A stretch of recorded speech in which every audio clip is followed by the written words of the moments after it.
నమస్తే welcome to plus TV Telangana. ప్రస్తుతం మనం జాగృతి కార్యాలయం దగ్గర ఉన్నాం. మనతో పాటు మాట్లాడడానికి తెలంగాణ ఉద్యమకారుడు అలాగే జాగృతి రాష్ట్ర నాయకులు దామ ప్రవీణ్ గారు ఉన్నారు. మాట్లాడదాం. అంటే చెప్పండి, కవిత గారు నిన్న వెలుగుమట్ల కూడా వెళ్ళిన పరిస్థితి, అక్కడ పోలీసులు ఇష్టానురీతిగా లాక్కెళ్ళడం జాగృతి కార్యకర్తలు కావచ్చు, కవిత గారిని కావచ్చు, అలాగే విశారదన్ గారు మీకు ఆ వెలుగుమట్ల బాధితులకు సంబంధించి చేసినటువంటి విశారదన్ కావచ్చు, ఇప్పటికి కూడా కనిపించట్లేదు అంటూ కూడా, అంటే పోలీసులు ఎక్కడ పెట్టారో కూడా ఇంకా ఇన్ఫర్మేషన్, అంటే వెలుగుమట్ల బాధితులు అన్యాయం జరుగుతుందని చెప్పి చాలా రోజులుగా కవిత గారు పోరాటం చేస్తూ ఉన్నారు. అంటే ఎందుకు, అంటే మంత్రుల కనసాగలో నడుస్తుంది అనుకోవచ్చు ఇష్యూకి సంబంధించి? ప్రభుత్వ పాలనకు దర్పణం అండి ఇది.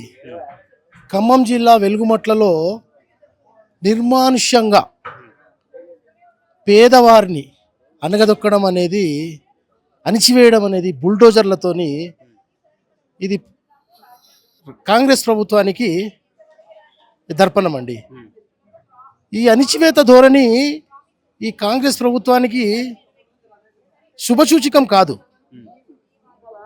మరి కవితమ్మ గారు నిన్న వెళ్ళి వాళ్ళకి ఎంతో సపోర్ట్ చేసి కలెక్టర్ గారితో మాట్లాడదామంటే ఆయన టైం ఇవ్వకపోవడము, అక్కడ అధికారులు వచ్చి మాట్లాడకపోవడము, అక్కడ బాధితులు భూదానండి, అది ప్రభుత్వం వారు భూమి దానం చేసింది.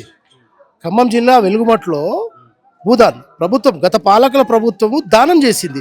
ఆ దానం చేసిన భూమిలో బీదవాళ్ళు 50 గజాలు, 100 గజాలు, 200 గజాలు, 60 గజాలలో వాళ్ళు ఇళ్ళు కట్టుకొని వాళ్ళు ఉంటున్నారు.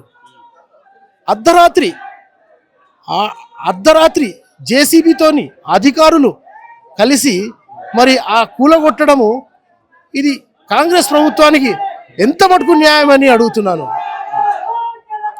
ఇది కాంగ్రెస్ ప్రభుత్వానికి ఎంత మటుకు న్యాయం అని అడుగుతున్నాను. మరి రేవంత్ రెడ్డి గారు మరి ఇదే పేదవాళ్ళు, ఇదే బీదవాళ్ళు మరి ఎలక్షన్ రోజు, పోలింగ్ డేట్ రోజు లైన్లు కట్టి మరి ఓట్లేశారు. మరి అలాంటి వారిని మీరు అనగదొక్కడము, ఇది ఎంత మటుకు న్యాయం అని అడుగుతున్నారు.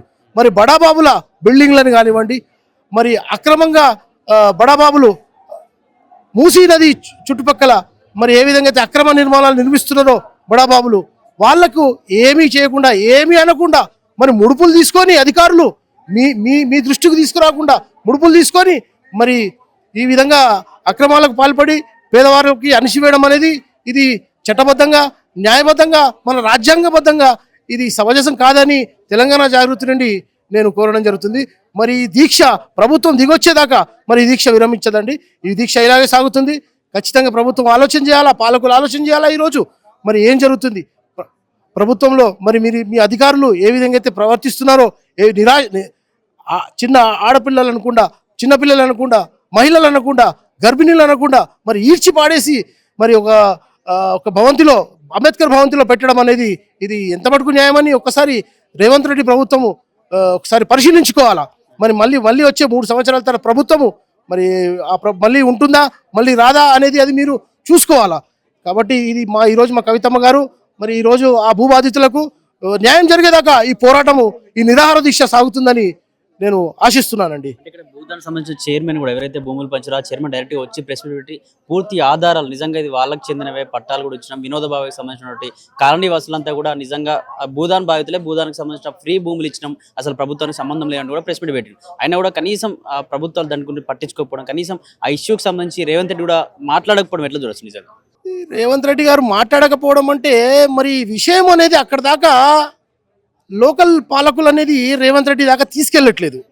ఇంతవరకు రేవంత్ రెడ్డి గారు స్పందించలేదంటే మరి మీడియా మిత్రులు కానివ్వండి, లోకల్ లీడర్స్ కానివ్వండి, అక్కడ ప్రభుత్వం దృష్టికి, ప్రభుత్వ చీఫ్ విప్ దగ్గరికి ఈ విషయాన్ని తీసుకెళ్ళి ఖచ్చితంగా మరి రేవంత్ రెడ్డి గారు న్యాయం చేస్తారని ఆశిస్తున్నామండి. అంటే ఇన్ని మీడియాలో నడుస్తూ ఉన్నాయి, ఇంత పెద్ద ఎత్తున కూడా తెలంగాణలో ఖమ్మం వెలుగుమట్ల ఇష్యూ అనేది రాష్ట్ర వ్యాప్తంగా అందరూ సంచలనంగా మారి అందరూ కూడా చూస్తూ ఉంటారు. అంటే రేవంత్ రెడ్డి తెలియట్లేదా?